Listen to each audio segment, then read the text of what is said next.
Hi guys! Welcome back sa ating channel. So, for this video, ang pag-uusapan naman natin ngayon is design subject, no? Which is foundation design, no? Foundation engineering. So, sa foundation design dito, ang pag-uusapan natin dito, footings. Okay? So, define muna natin ano ba ang foundation.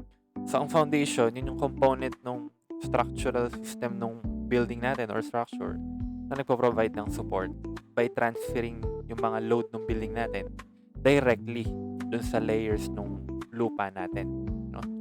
So, I'm sure alam naman natin kung ano yung pinaka-purpose ng foundation, di ba? Kumbaga, yun yung paa ng tao. Okay? So, may mga iba't iba tayong types ng foundation na madalas nating nakikita, and for this series natin, for this video natin ng foundation design, magfo-focus lang tayo dito sa mga types of foundation na nandito. Okay?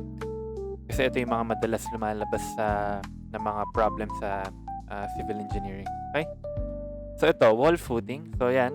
So, I mean, halatang-halata naman kung ano ang wall footing. So, basically, footing lang yan or foundation na ang sinusupport niya is wall. Okay? So, ayun yung wall, oh. Ayun yung pahaba na yun, no? So, may nakapatong na wall sa kanya. So, ang wall footing actually, mahaba yan. Nagsaspan yan kung gaano man kahaba yung wall na binubuhat niya. Okay? Pangalawa naman is yung isolated footing natin. So, itong isolated footing, kung makikita natin, footing siya. Kaya siya tinawag na isolated footing kasi isolated column yung sinusupport niya. So, madalas tinatawag din yan as rectangular footing or square footing. Pero mas kilala talaga yan bilang isolated footing. Okay? And third, meron tayong combined footing. Dalawang column ang sinusupport niya. So, nangyayari tong combined footing, madalas ginagamit yan kapag halimbawa, meron kang dalawang column. Itong dalawang column na to, yung naging design ng structure is napilitan silang iliitan yung distance ng dalawang column na to. So, kapag nilagyan mo kasi ng footing yan, separadong footing, dinesign natin, maaari na ma-compute mong footing dito at yung ma-compute mong footing dun sa isa, mag-overlap. Masyadong malaki. So, halimbawa, meron kang ang footing talaga nito kung isolated siya, kapag ganyan, sabihin lang natin, no? Example lang yan, kapag ganyan. Mas ang footing naman ng isa, nakapag ganyan. So, kung makikita nyo, nag-overlap sila at this part. So, kapag may mga ganong instances, ang ginagawa na lang ng engineer doon, i-design na lang natin siya as combined footing. Pagsasamahin na lang. Minsan ginagawa rin yung kahit hindi sila nag-overlap, pero halimbawa, meron kang natirang space na maliit dito. Halimbawa, sabihin natin, ang footing na to, sabihin natin ang footing na na-design dyan, pag ganyan. Tapos ang footing na na-design dito, pag ganyan. Okay? So, kung mapapansin natin, meron pang natirang maliit na space dito. So, sa mga ganitong pagkakataon, mas magandang i-design na lang yan as combined footing. So, bakit ganon? So, imagine natin, kung may lupa sa pagitan nila, ang tendency kasi nun, mas mag-fail yung lupa na part na yun. Magkakaroon siya, mas malaki yung chance sa magkaroon ng settlement dyan. Para mas ma-visualize natin, imagine nyo na lang, ano bang mas gusto mong nasa gitna ng dalawang footing na yan? Lupa or concrete? Di ba mas maganda kung concrete na lang din yung gitna na yan? Yung palaman nila. So, mas maganda na i-combine footing na lang natin sila. Buong combined footing na lang. Okay? So, yun yung pinaka nagiging purpose ng combined footing. And last, meron naman tayo ng pile caps. So, itong pile caps, madalas lumalabas din yung mga ganyang problem sa civil engineering, lalo na pagdating sa mga books. Maraming ganyan na problems, pile caps. So, itong pile caps, ginagamit yan kapag yung footing mo, yung lupa na pagpapatungan ng footing mo, masyadong malambot. Hindi siya ganun kalakas. So, may mga scenario kasi, may mga ibang lugar na, kunwari, ito yung ground natin. Ang lupa kasi natin, may layers yan eh. No? Iba-iba yung layers niyan. Maaari yan. Diba? Tapos ito yung, ito yung surface natin. Yung mga damo-damo, kunwari. No?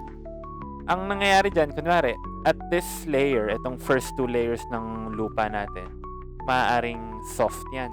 Mahina. So, kung magdi-design ka ng footing dyan na ganyan lang kalalim, ganyan, hindi siya safe kasi malambot nga yung papatungan ng footing. So, sa mga ganitong pagkakataon, madalas kasi yung matigas na lupa, yung hard soil na adequate para ma-resist yung load na binubuhat ng footing, madalas nandito pa yan sa mga mabababang layer.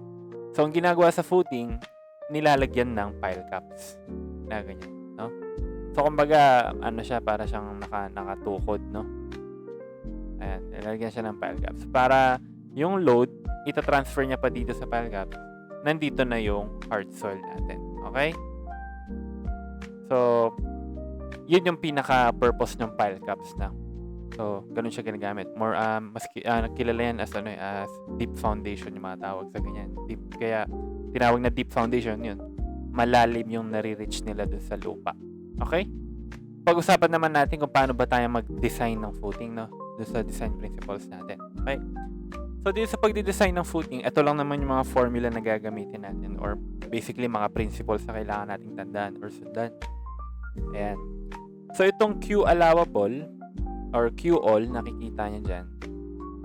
Ito yung allowable pressure ng soil mo or mas kilala yan bilang allowable SBC or allowable soil bearing capacity. So, itong allowable soil bearing capacity, hindi naman sa subject na to yan kinukuha. Ano yan, separado yan, no? Ang SBC madalas kinukuha yan using different methods sa site, no? Pero usually sa mga problems, binibigay naman yung soil bearing capacity. And yung Q total naman natin. Ang Q total, yun yung total na pressure na binubuhat ng footing mo.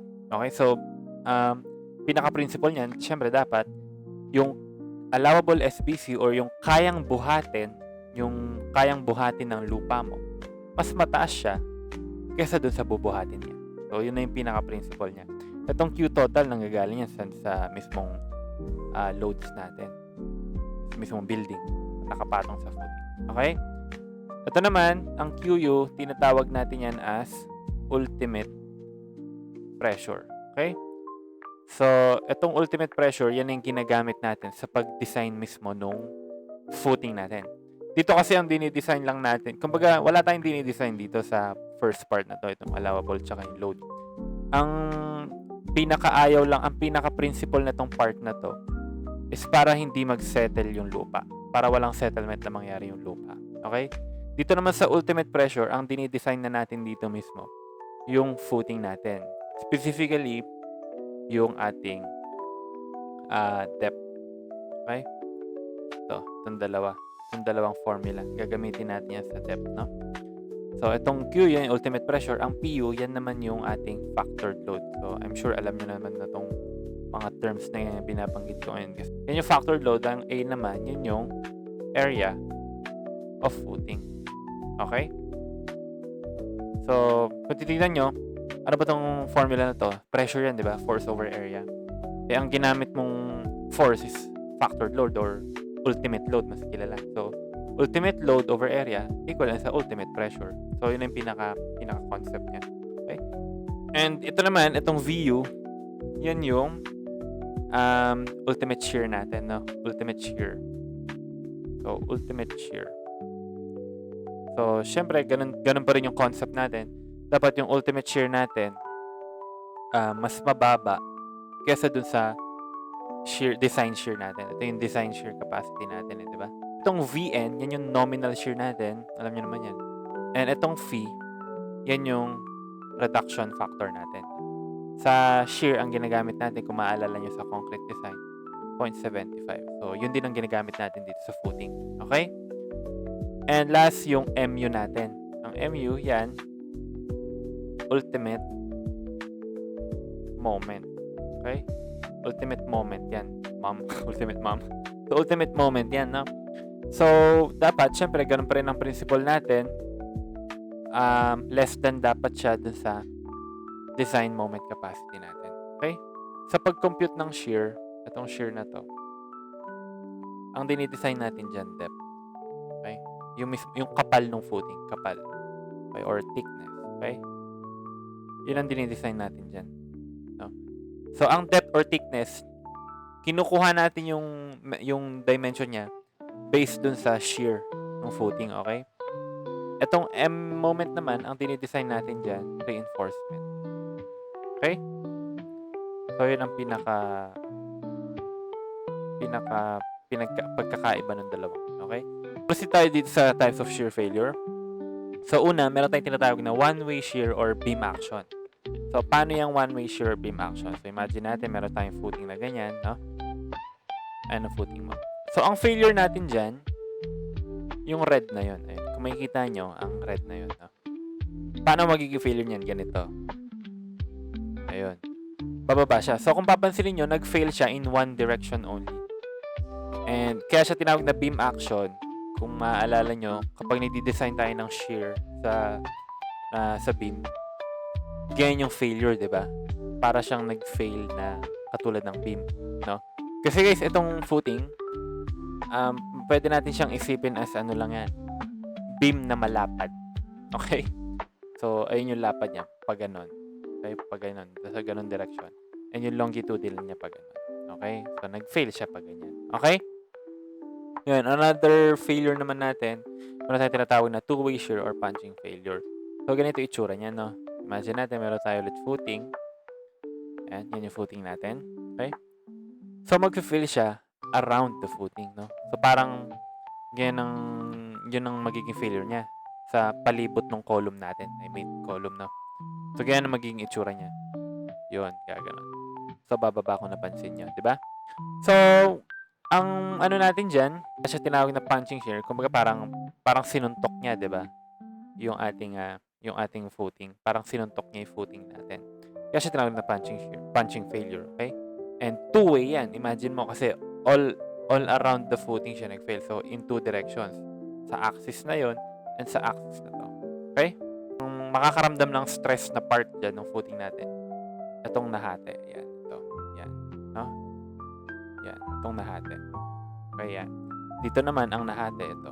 Yung nasa loob na yan. Sana na-imagine nyo, no? Yun. Yan. Kayo na nakakaramdam ng stress dyan. Okay? So, kaya natin dinidesign yung footing natin, yung depth ng footing natin sa shear. Kasi kung mapapansin mo, yung stress mo, nakadepende siya sa lapad ng footing mo. Ayun o, diba? O yun. So, ganun natin yung dinidesign yung footing natin. Ganun yung type ng shear failure natin. Well, I hope you guys enjoyed this video and sana may natutunan ulit kayo. See you sa next video, guys. Bye-bye.